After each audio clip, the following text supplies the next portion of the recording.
How to restore the connection of a Nesa cable when the connector has come loose or unscrewed unintentionally.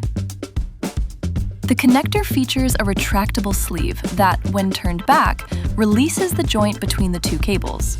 This sleeve is the only mechanism designed for connecting and disconnecting the cables. If the sleeve unscrews, the connector may come loose. This does not indicate any breakage or fault in the cable. It is resolved with the reconnection described below. Take the sleeve with the arrows facing inward. Fit it correctly into its housing. Hold the fixed part of the connector with one hand and screw on the sleeve with the other. Tighten until it reaches the final stop. The connector should be completely secure.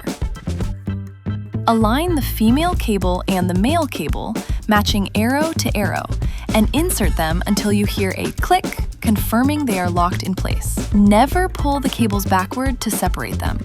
Always use the retractable sleeve to connect and disconnect.